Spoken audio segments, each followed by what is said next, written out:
Elven Star Podcast. And now, your host, Kevin Ferry. Hi, I'm Kevin Ferry. Welcome to the Elven Star Podcast. Today's guest is Leslie Gordon, my loving partner, and an important part of Ferry Law. And we're going to talk about a lot of interesting things that Leslie does here at Ferry Law. Welcome, Leslie. Thank you. Thanks for having me. It's exciting. Yeah, number one. Here we are. Here we are. So let's tell everyone what exactly you do to make Ferry Law, a law firm in New Britain that represents injured people, a place that's welcoming and healing for our clients. Well, we do a lot of things here, as you know, and many of you probably don't know out there, to kind of have a holistic approach to the clients that come here, to help them feel comfortable, help them feel less stress, like their surroundings are healing.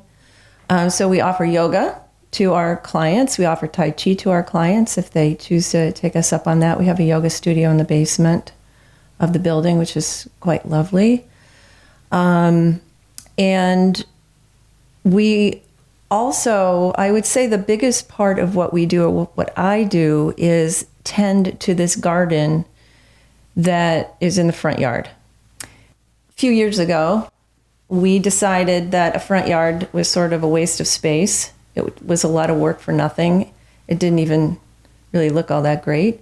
And so what we decided to do was put in a garden. And it's been a really amazing thing for me, but also I think for our clients, because it's different and it's a way for them to have a place to go that doesn't feel like a lawyer's office, right?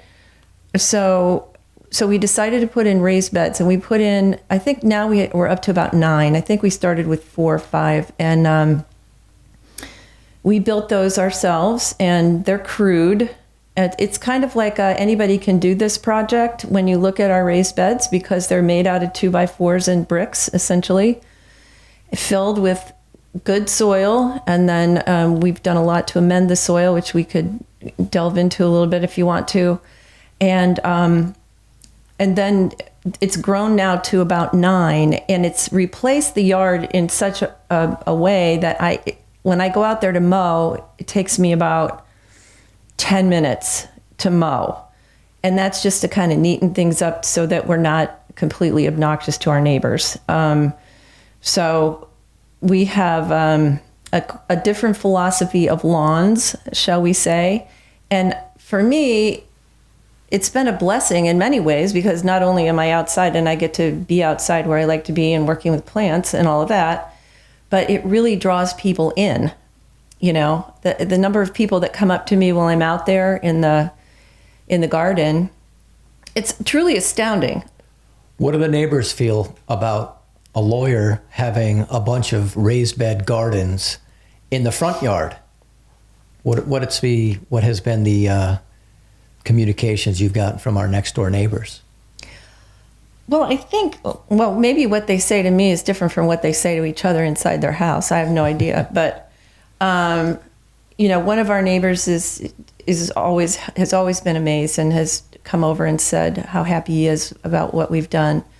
And I should also say that there's a little free library out there too. So it's kind of like a little plant and book carnival that's going on in the front yard. And we have window boxes on the porch and places to sit and everything. So there's kind of a lot going on. And so he likes it. The people on the other side, I think, also do. They're big gardeners themselves, and they're very interested in pollinators. And they have a big pollinator garden in their backyard. But they have a yard, and we have a parking lot in the back. So we don't have the opportunity to spread out into the backyard, which is also a reason that we chose the front yard. So, what's growing in the Ferry Law gardens, and what techniques did you use to get these gardens established? The garden has evolved as what I call my helpers have changed. So when we first started, it was me and you that were doing the work out there, right? And then inviting employees that's the other thing I should say. It's a place where employees can plant what they want to. And so it's a place for them, not just clients. But so we started with people, and then the groundhogs moved in underneath the house. And so the garden evolved because of the groundhogs, because I love animals as much as I love plants. And I've had people volunteer to relocate them for me. I've had people volunteer to kill them for me. And I don't choose either option. I choose to work with the help that I have available to me. So what I've done is had the garden plants change over time and have learned what groundhogs eat and don't eat. And so our garden is more flowers now. There's more lavender and there's more herbs because herbs are stinky. Groundhogs don't like stinky things. So they don't seem to like nightshades, like tomatoes and eggplant and peppers, because we are inundated with those vegetables, as you know, this time of the year. It's a little past now, but just this last month, I couldn't keep up with all the stuff that was coming out of the garden. But they don't like lavender. They don't like basil. They don't seem to like fennel. And so think stinky when you're planting with a groundhog.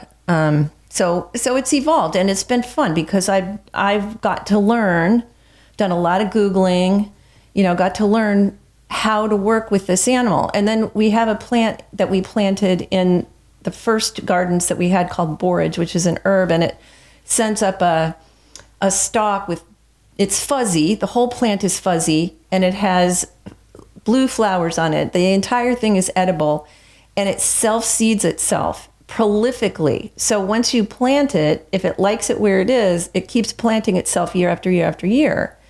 And the groundhogs love it.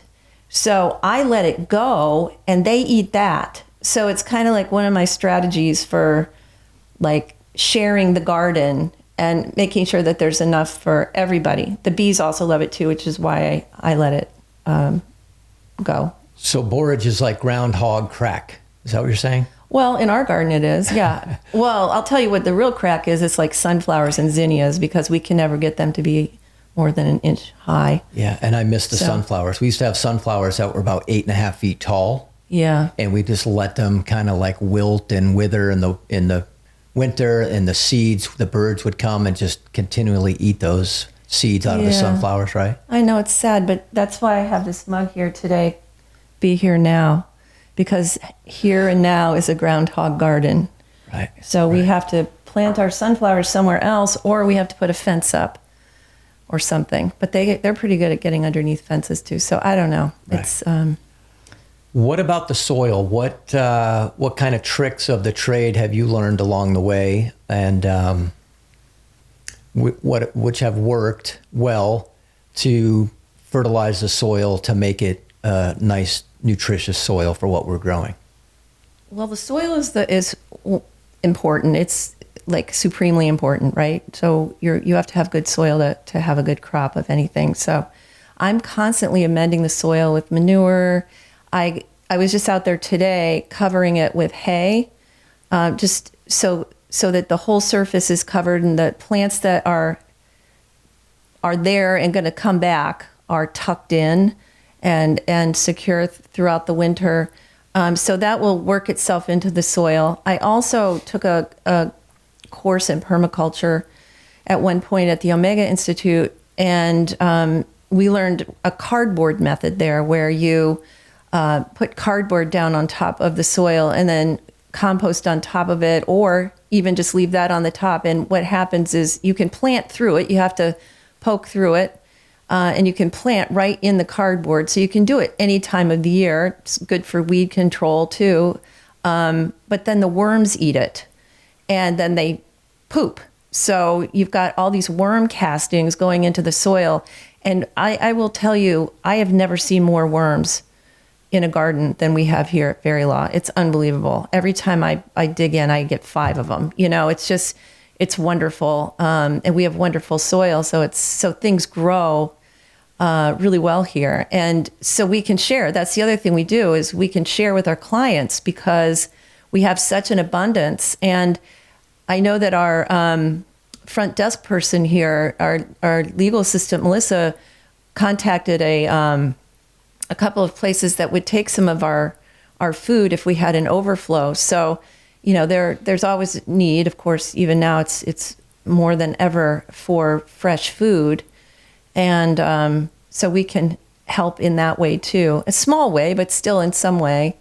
I will say another thing about our garden in terms of the plants that are in there is we have a lot of tomatoes. And I tend to be the kind of person that has compassion for the tiniest little tomato plant, and especially the sad Charlie Brown looking ones, right?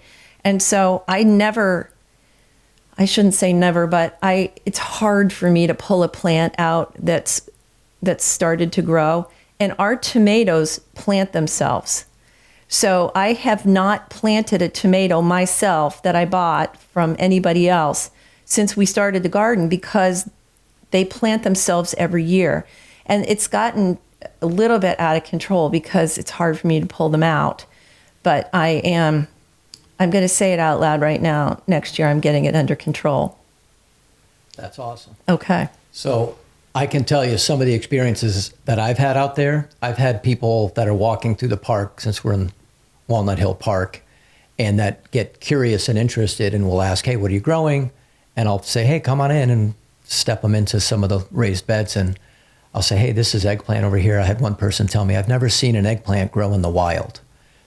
That's wild to hear people talk about that, right? People don't know where their food comes from. They've never seen maybe a tomato on a vine. And isn't part of what we're trying to do, since we have it in the front yard, is for people to see that and to get connected again to our food, to source, to what's keeping us alive. Yeah, because we've lost that connection to our food. And if you go into the grocery store, they give you a few varieties of things to choose from. But there are vast amounts of fruits and vegetables that we don't eat anymore because they're not available to us and because we're not growing them ourselves. And there's a lot of people that are starting to do this again, which is fantastic. And because your body needs a lot of micronutrients to function properly. And you have to eat a lot of different kinds of food, a lot of different colors of food. And we've dumped ourselves down enough that we're not getting what we need. Plus, we've killed our soil in a variety of ways. As you know, Kevin and I are always like preaching to the choir to each other because we listen to so many podcasts and we read so many books about this. And that's one of the things that we're trying to do here is have an organic garden with no chemicals at all and show what you can do in your own front yard with not much space. We have, how much space you think is out there? There's 9 raised beds. So what is it? An eighth of an acre at the most? At the most. 16th of an acre. I mean, it's ridiculously small. But prolific. I mean, the amount of food that we're getting out of that little tiny plot of land is amazing. Some years I've actually just had to give away bags and bags of tomatoes and parsley and sage and other things. But fortunately, there's a lot of people that are taking walks into the park that will come with their own bag now, their own scissors even to cut parsley and things like that. It's just an open garden. We've just invited anyone who wants to come. So that's the message. If you're in New Britain and Walnut Hill Park, come on by and help yourself out to some fresh food for dinner, right? Right. You don't have to ask permission to pick anything from our garden. We're not growing it for a special occasion or anything like that. If it's ready and you see it, pick it, because otherwise it might just stay there because we have so much. That's the thing that's always amazed me about plants and the abundance of this earth is that if you cut a tomato or say a watermelon or anything, cut anything like that open, and there's how many seeds? Hundreds of seeds, right? Hundreds of seeds. And then you can plant one of those seeds and you can grow a plant that will give you hundreds and hundreds of whatever it is that you're growing. I mean, the abundance is crazy. If you nurture that and you give it good soil to grow in, and you don't spray garbage all over it, that's why do you want to spray poison on your food and then eat it? It's like you're just committing suicide, drop by drop. I don't know. It doesn't even make any sense to me, but anyway, that's how I feel about it. No, obviously we're both on the same page in a big way, but you talked about how important it is for the soil to be nutritious, because without healthy, nutritious soil, you're not going to get any nutrients in your produce, in your food that you're growing. So we've come to learn through various podcasts and teachers that 1 healthy tablespoon of soil has 8 billion microbes, right? There's a lot of stuff going on. Right. That's in a healthy tablespoon of soil. But in the soil that most of our monocrop, huge 1,000-acre farms are growing our soybeans and our corn and our wheat, there's very little activity going on in that soil. So although they figured out how to grow a nice ripe red tomato out of that soil, it's pretty much nutrient missing. I mean, there's nothing there, right? Yeah, it's just kind of empty. And that's kind of also what we're really interested in showing people. Besides just how simple it is to have abundance, it's pretty simple also to have abundantly nutritious food that actually is healing. You mentioned Omega, and I think you mentioned Omega and learning some things there. What is this Omega place you talked about? The Omega Institute is in Rhinebeck, New York, and it's an institute for learning. It's seasonal. It's as the weather is warm, they're open. So it's most of the year that they're open. And they have all kinds of programs, yoga programs and meditation programs. I happened to take their ecological literacy immersion program, which was a month-long program on permaculture techniques, and kind of like a little sampler of that.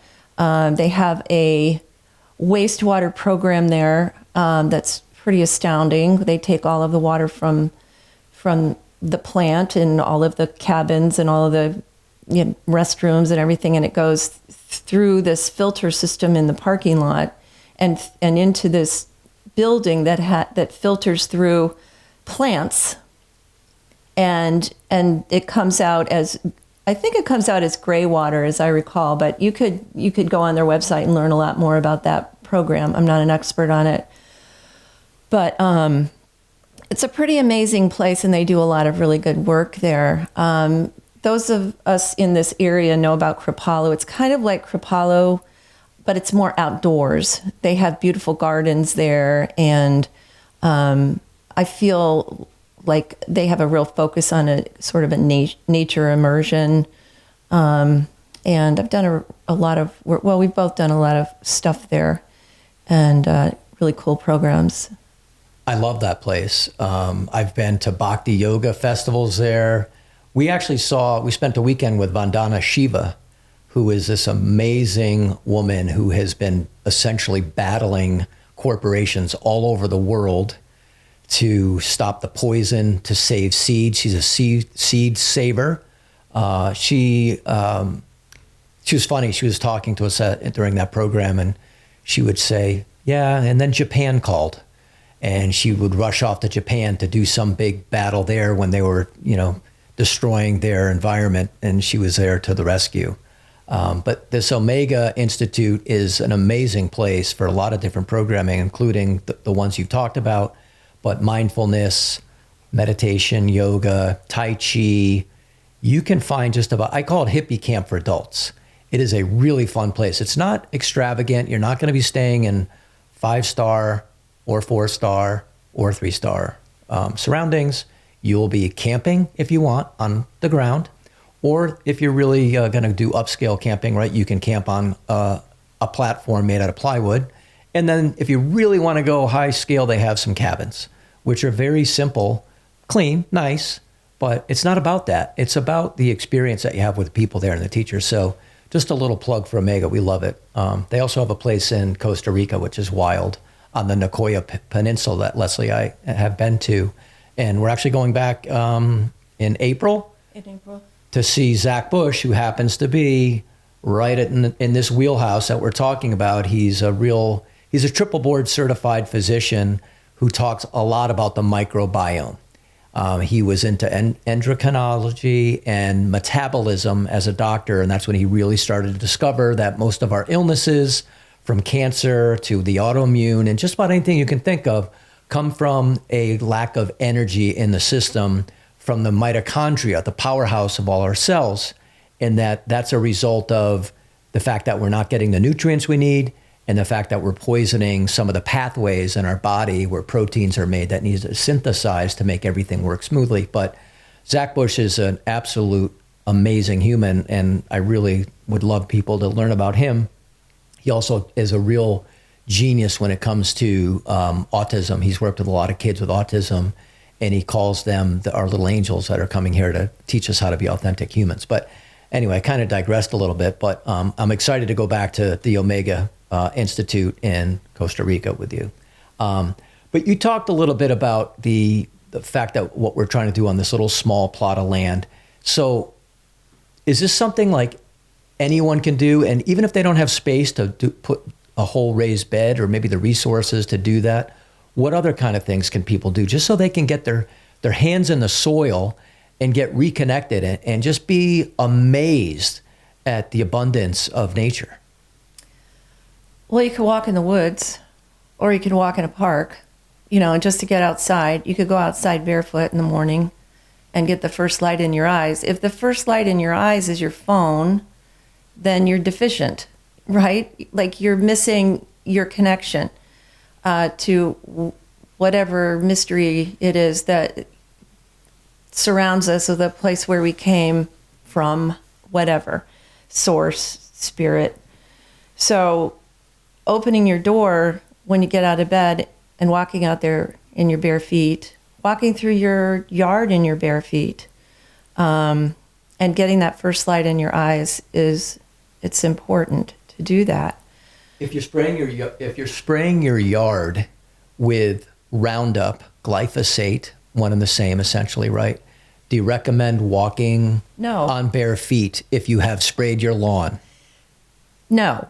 Why not? Because it's a poison, and you have a very porous skin system here, and I wouldn't walk on poison in my bare feet.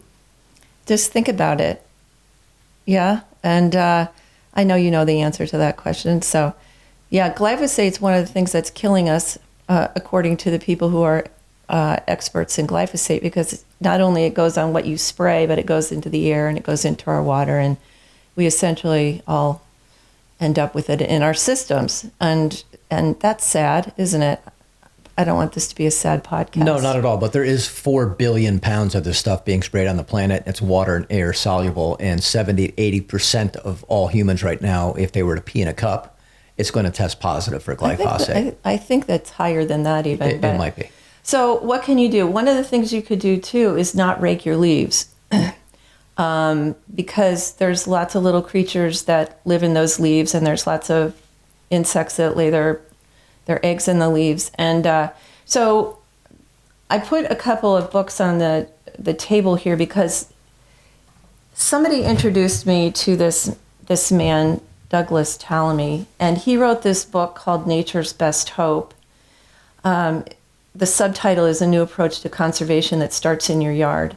And honestly, if you read that book, it will give you hope that you actually can do something yourself. And it can be as simple as putting your rake away. I know that you have to rake, sometimes you have to rake your sidewalks because it's dangerous if the leaves get slippery, and there's things like that you have to think about. But what I do here at the garden is I just scoop them up and toss them on the beds, because then they break down and become mulch and food for the soil. And at home, we compost some, the ones that are in the way, we compost them, but mostly we just throw them on the beds. And so that's, think about it. If somebody said to you, stop raking your leaves, yeah, okay, because it's better for the environment. Sure thing. That sounds like a plan for me. I'll go and watch Sunday Night Football or something. You know what I mean? Instead of raking my leaves. So we gave up raking leaves a long time ago. And I think some people are afraid of killing their lawns. I've never had that experience when I did have a lawn. of killing my lawn because I didn't rake my leaves. I usually just mow over the last little bit of them, and they mulch down in between the grass. And I also plant clover in the lawn too, because a monoculture is never as healthy as a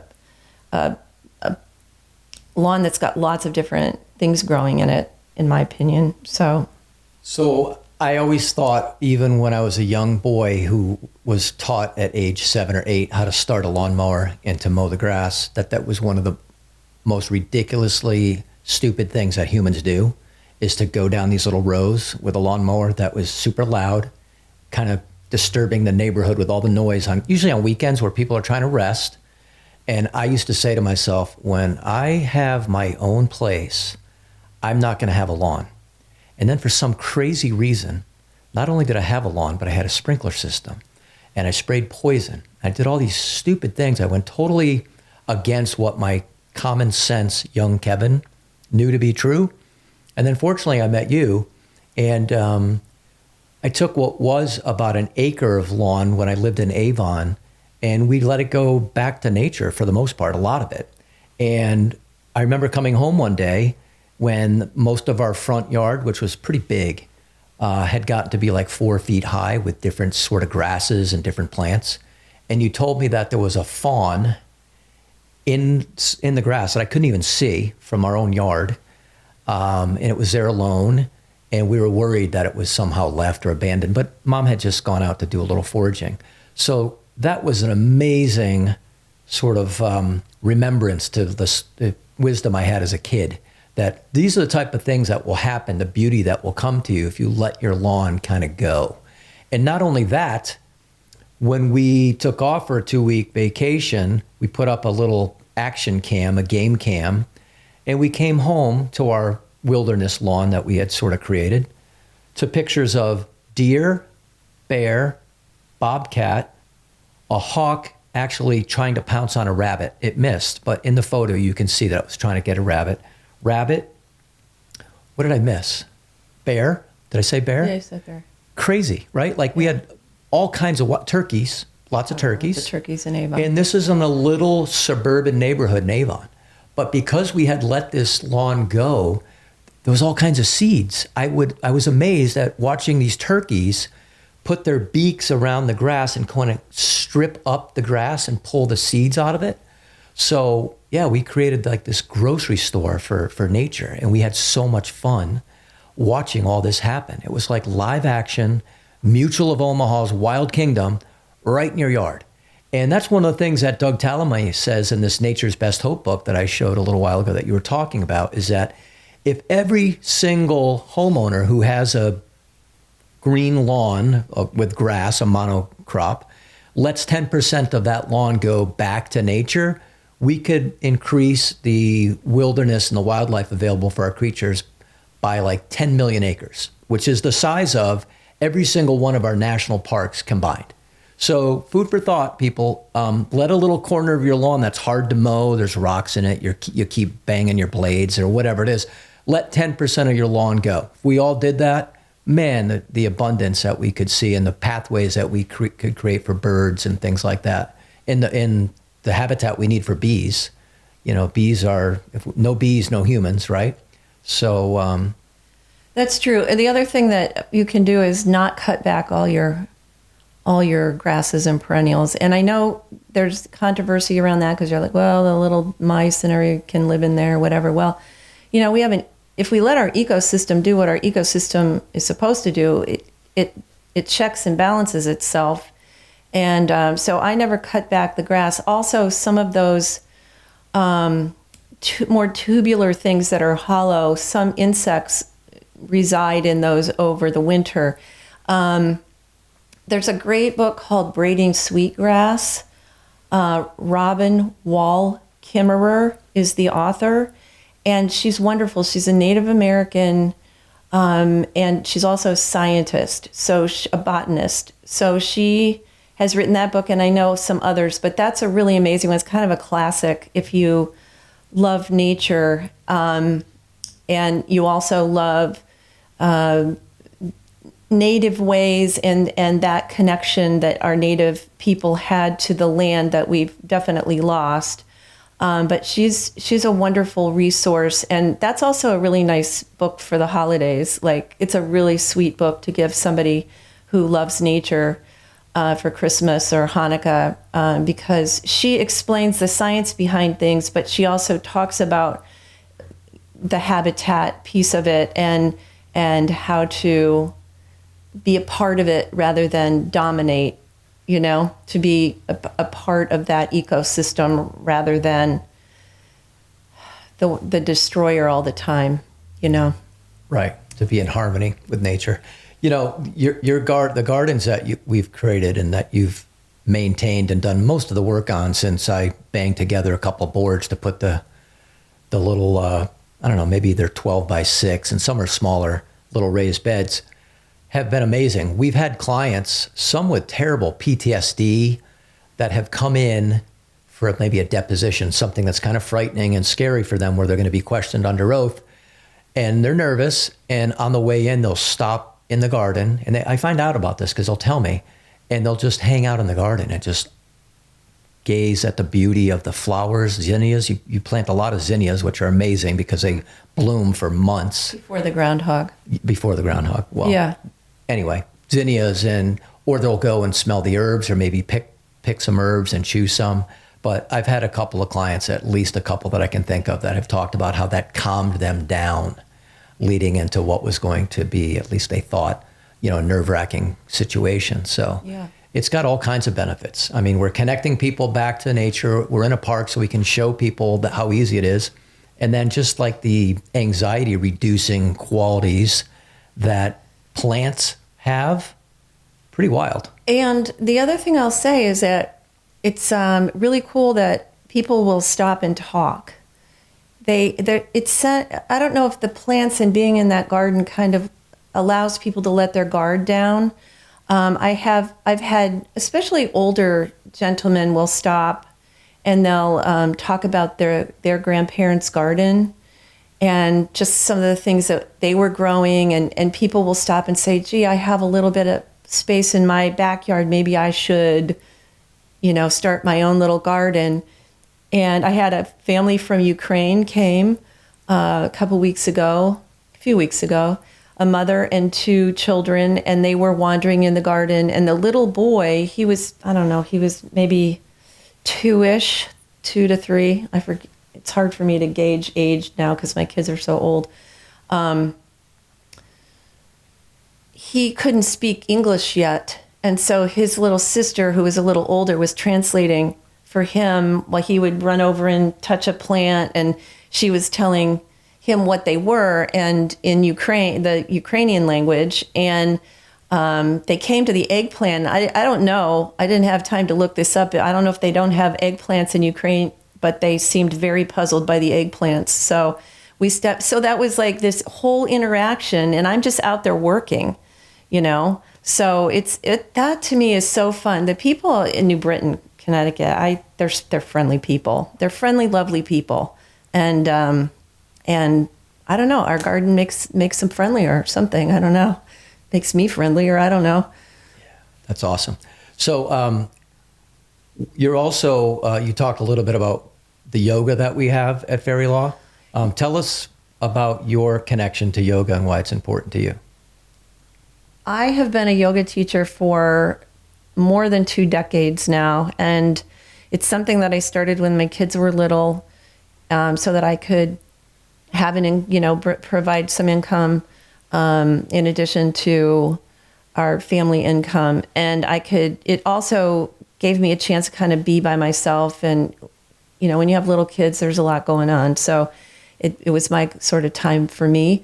And so I've been teaching now for that long, since I was in my 30s. And then COVID came, and I always taught in studios in the Farmington Valley, and I had a studio there myself for a while. And then COVID came, and so I started teaching my classes on Zoom. I actually had a live in-person class planned for the Avon Public Library at that point, and we were going to do it, nobody knew about COVID then. So we were going to do it outside or in the big room they have there. And we had people signed up and everything. And then when COVID came, she said, well, obviously we can't do yoga because we were all locked down. And at that point, I knew that some people were starting to do things on Zoom. So I said, why don't we do it on Zoom? And she goes, oh, no, we're not going to do anything on Zoom. Well, then before you know it, she's like, let's try it on Zoom, because we started to realize it was going to be a while, right? We all thought it was going to be 2 weeks or whatever. And then it was a lot longer than that when we were unable to get into places. So we tried it on Zoom, and it was fabulous. And the library ended up doing so many programs on Zoom during COVID. They did such a fantastic job up there in Avon. I took so many different programs from them online. And so I taught several sessions for them. And so now I'm still teaching all my classes on Zoom. I've been teaching on Zoom now almost 6 years. And occasionally in that time, as you know, Kevin and I moved. And so I'm not in the Farmington Valley anymore. But every now and then I go up and I teach at the old studio, just to say hi to people in person. But by and large, people have really enjoyed that switch to Zoom, because for a number of reasons. They don't have to drive anywhere. They don't have to worry about the weather, unless we lose power, of course, which hasn't happened very much for us. They can wear whatever they want. They can have their camera on or off. I mute everybody. So it's their own, they can set up their own peaceful space, and they can listen to their own music. They can, they can say this is boring and turn it off, or whatever they want to do. They can do what they want to do. I always sign in 10 minutes early and we chat. And sometimes I'll even hold a tea and chat session where we just sign into Zoom and chat, because we find that we're going like this at the beginning of class, and we have all this stuff we want to say to each other, and then I mute everybody, So sometimes we just expand that for chatting, because I think that's what some people might say, oh, you're on Zoom, you can't create community that way, but you can. It just depends on how you do it, and we spend that time talking to each other, and we talk about books, and we talk about our kids, and we talk about holidays, and we, whatever you want to talk about. And then we do our yoga practice, which I record every one of them. And I don't upload every single one of them to Vimeo, but many of them I do, so that when I am on vacation or whatever, I can send out a video and they can still do their yoga practice. I send out an email. During COVID, for 5 solid years, I wrote one every single week. And then I decided this year that I didn't need to do that anymore. And so now I do one about every other week. A newsletter? An e-newsletter that has the links to my Zoom classes and video links and an inspirational, what I am trying to make, an inspirational message, sometimes some poems or whatever. And I send that out. So anybody is welcome to come to my classes. How do they find out about it if they want to hop on a Zoom class with you? They could they could call your office and get my information, or if you can remember my email address, which is ridiculously long. You have a webpage? Oh, yeah, my webpage. How about that? I could do that. Leslie Gordon Yoga. So LesliGordon yoga.com. So you can go there, and I keep it fairly up to date. I do not post my links on my website because I want to have a little communication with you. Email me, say, hey, could you put me on your email list or links?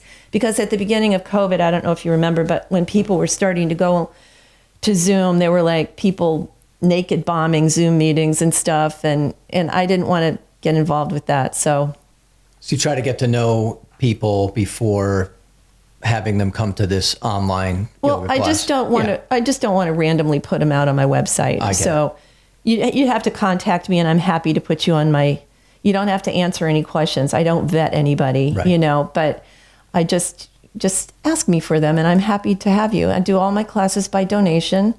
So I did that. I started that during COVID because I knew people needed yoga and didn't have jobs. And so I thought this ridiculous for me to try to charge people money when they're not going to come. And this is when they need to come. Why do we do this stuff? So they're all, and I kept it by donation. So What kind of yoga do you teach? I teach Hatha yoga, which is mostly people pronounce it Hatha. You've heard Hatha yoga. It is a non-vinyasa style of yoga, so I do not flow through sun salutations. I keep it very gentle. So my classes are good for beginners, older people, people with injuries. I do some classes for the MS Foundation, so I do teach some classes for people who are sitting in chairs.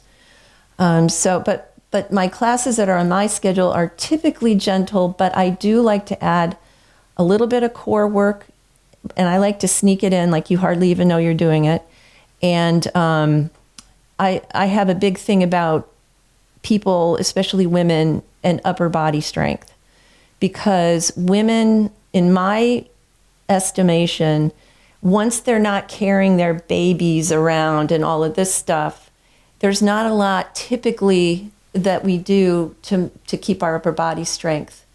And so I do a lot of upper body strengthening and that kind of stuff. But again, it's not scary. I don't want to teach a yoga class that someone comes to and says, that was hard, I hated it, and then they don't want to come back. If you want a hard yoga class, there's a million hard yoga classes out there, but I want a class that's doable for everybody. And so I invite anybody and everybody to come and feel welcome. And if you need extra time and have some questions, I'm happy to spend time with you, either on the phone or via email or a Zoom call or whatever. I am pretty sure that I'm going to be doing a series for beginners in January, starting on the 8th, would be a Thursday.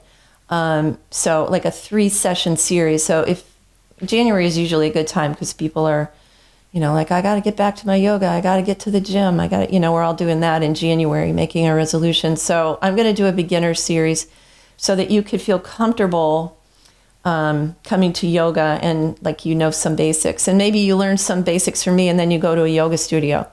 But the other thing I'll say that's great about Zoom yoga is that I feel like there's a number of people out there that are uncomfortable going into yoga studios. I feel like they don't feel like they're dressed correctly. They don't have a yoga body, this skinny little yoga body thing. And that's the other thing I love about Zoom is like you can look how you look and you don't have to feel like you have to compare yourself. The ego thing just kind of goes.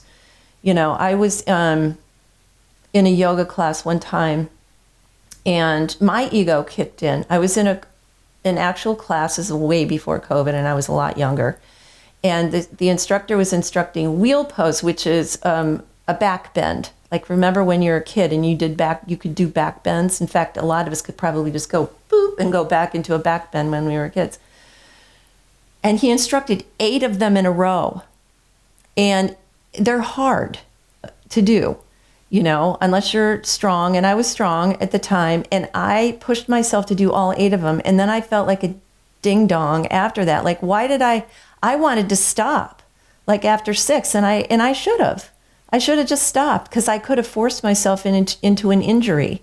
But that's what happens when you're in a class and there's other people around. Or the other thing is like a forward fold. There's a forward fold, seated forward folds can be really hard for your low back if you have osteoporosis, if you have herniations of any kind.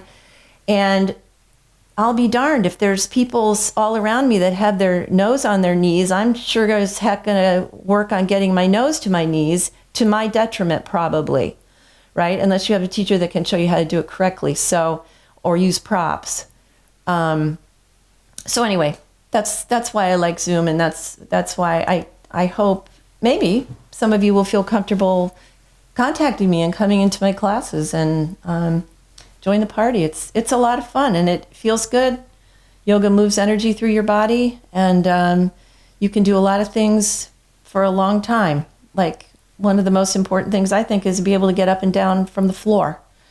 Yeah, right? There was a woman in your class, I remember, who was very, very heavy, that was taking her class in a chair, like a metal folding chair. So she would sit in a seated position to do the twists and do the bending and all that jazz. And then at one point, after doing yoga for a couple of years with you, she decided she wanted to try to get off of the floor on her own.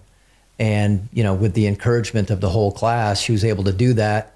And she went out and bought a canoe for herself and a canoe for her husband because she had the confidence to get in and out of that thing. And then from next we heard from her, they were canoeing all over the state of Connecticut in lakes and streams and rivers and stuff. So yoga's amazing. And I totally agree with you because I try to get my clients who are injured to take your classes. And unfortunately, it's a small percentage because they just don't think they can. And that's the exact wrong way to think about anything. If you put that thought in your mind, I can't do it, even the thought, you don't even have to say it out loud, you're not going to do it. We can essentially do just about anything that we tell our brains and we convince our brains we can do. So, I appreciate that. And the ego thing, oh yeah, I've done it myself. I've been trying to, in person, when you've got somebody that's got this amazing figure and they're doing all kinds of crazy stuff, you're trying to keep up with them. It's no bueno. No, you're only going to hurt yourself. It's the ego really does get in the way in a yoga class sometimes. And so I'm grateful to be on Zoom. I can't imagine actually ever not being on Zoom. I've taught many workshops on Zoom, not just yoga classes, but, workshops on breathing techniques and yoga nidra and yin yoga and restorative yoga. And, because I taught so long before COVID came and before I went on Zoom, and I saw thousands and thousands of classes, I can imagine everything that could go wrong in every situation. And I also have always given good verbal cues. So I made that switch to Zoom fairly easily because I can instruct what I know is going wrong, and without seeing it very well anymore, because the little Zoom squares are pretty small. I make myself big on the screen so that people can see me, and so there's pros and cons. And some people would say, well, I can't see what people are doing because a lot of people have their cameras off. That's right, I can't, but I know what they might be doing wrong. And wrong, when I say wrong, I don't want to. Wrong is maybe not even the right term. I know what they're doing if they're doing it in a certain way in which they could injure themselves. Okay, if 5 people are standing up doing warrior 1, they're going to look 5 different ways, but I can tell you in any posture how they're going to injure themselves without seeing them. So I don't know if that made any sense at all, but yeah. So you're giving the cues to keep them in safe. A position away from where they're going to get hurt. Correct. Yeah. Right, and also proper alignment. We're looking at posture and alignment in yoga, and so keeping their alignment correct through each posture with certain cues. So for someone that's brand new to yoga listening to me right now, I'm hoping that I don't sound terribly confusing. It's not confusing. It's not at all confusing. I think I can make it fairly simple for anybody. So yeah, I think you do. So the things that we're doing here that we've been talking about, we've got the gardens for all the different reasons we've talked about, yoga. Yoga also includes breath work. I went off to Poland a few years ago and was training with Wim Hof to become a certified Wim Hof method instructor. I'm on sabbatical this year, so I don't have officially my license, but I'm planning to re-up next year. But anyway, the breath is incredibly important, and I've used it a lot as a trial lawyer.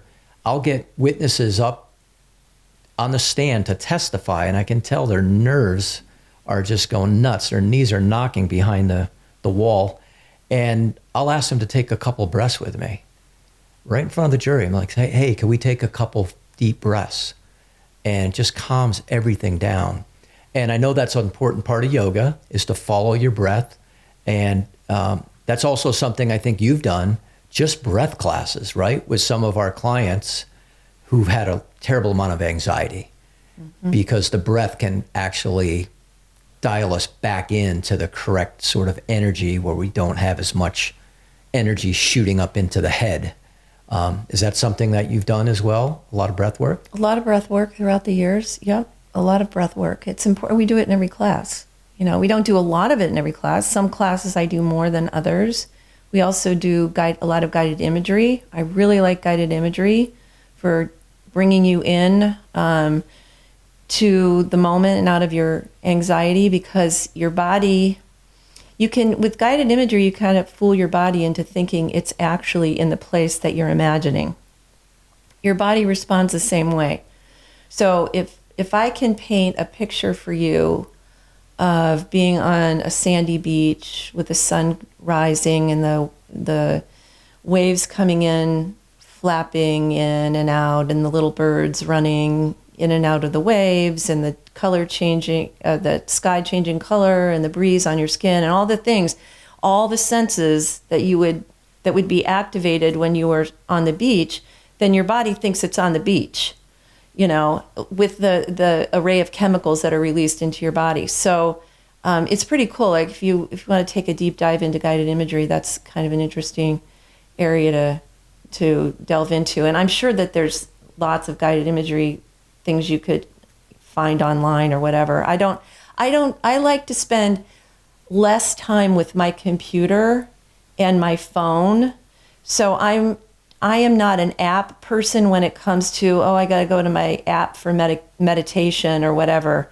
I'd prefer to be outside walking or in the yard or listening to the birds or watching the water than listening to an app on my phone. But I know that for those out there, and I know there's many who say I can't do it if I don't do it on my computer or my app, or then there's lots of them out there. Is guided imagery a type of yoga that you're talking about right now? No, okay, so this is how I look at yoga. Yoga I look at as a toolbox. This is how I was taught in my very first training. Yoga is a toolbox, and there are lots of different tools that you can pull out. And so you pull out the tool that's appropriate for you at the time. So guided imagery is one of the tools, okay? So asana, postures, are one of the tools. The breath is one of the tools. Yoga Nidra is a tool. What's that? Yoga Nidra is yogic sleep. So it's a different kind of guided imagery. It's not guided imagery. It's more of a deep relaxation session that gets to all of the layers of the person, the human, because it's not just, aren't just physical beings. We have an emotional body. We have a spiritual body. We have a mental body, so it addresses each one of those with a different technique. And so that is a deeper relaxation. The guided imagery, I do sometimes do a class just with guided imagery, and that's like me walking you through the park and looking at the flowers and listening to the birds. But the Yoga Nidra has some specific techniques that we do that anybody can do, and you're just lying down for it the whole time. So anybody could do it. So there's lots of things like that that we pull out of the toolbox when we need it. And so sometimes you're driving your car and you can't do a yoga posture if you're feeling stressed. So what tool would I pull out then? I'd pull out my breath. I take some deep breaths. How many of us have ever taken a deep breath in traffic? Because, we're all stressed out and, driving with our shoulders up to our ears. So you can do different practices at different times depending where you are and what you need. So you just keep adding your tools to your toolbox. I love it. Yeah. The more tools we have, the better. We need them.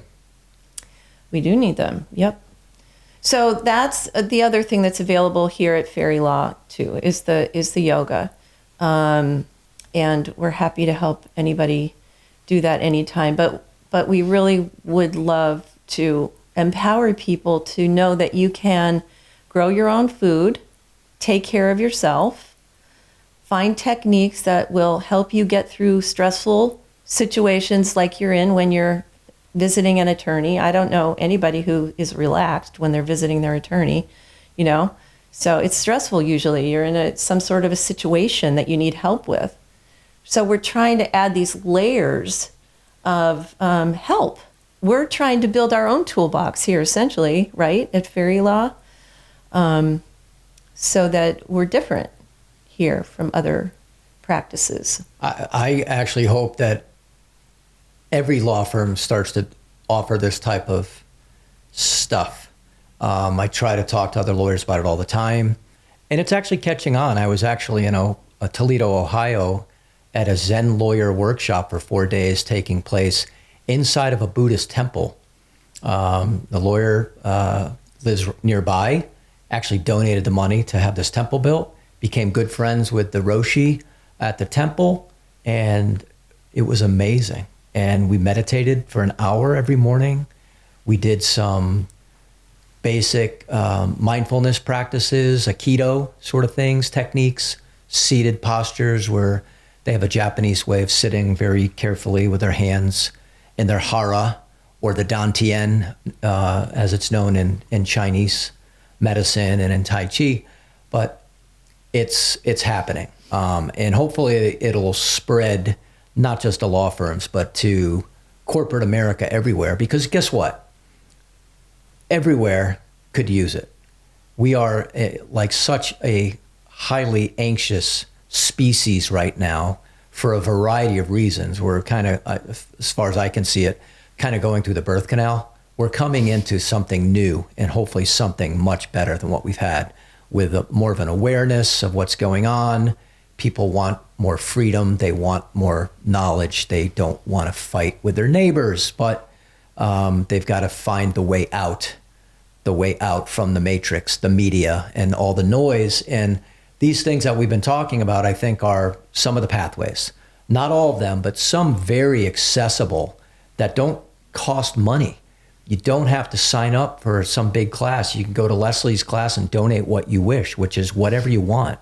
But you can breathe. Anyone can breathe on their own, and you don't need to go to a class to know how to do that. I don't know which podcast I saw this on. It could have been Huberman Lab, who I love, but talked about the most effective breathing technique is the one we all use automatically through our autonomic nervous system when we're really upset and we're in grief and we're crying. It's the 2 quick breaths that we do when you can't breathe and you're trying to catch your breath automatically resets your nervous system, because your body knows you're under high stress and you need to calm down. So you can do that intentionally and take these 2 big breaths through your nose, and it just sets you down. So that's kind of what I think both hope, is that some of this can spread. We're just we're showing people where the oasis is, where the water is, but we're not forcing anybody to come. Just come when you're ready, but just know that it's available, right? That's right. So it's been awesome having you as the first guest here at the Elven Star Podcast. Thank you so much. Thank you for everything you're doing at Ferry Law and have done. You work your tail off, and everybody here knows it. And I think my office is 100% better because of what you've done and brought to all of our people, our clients, visitors, anyone that comes by. Thank you very much. So thank you so much. Thank you.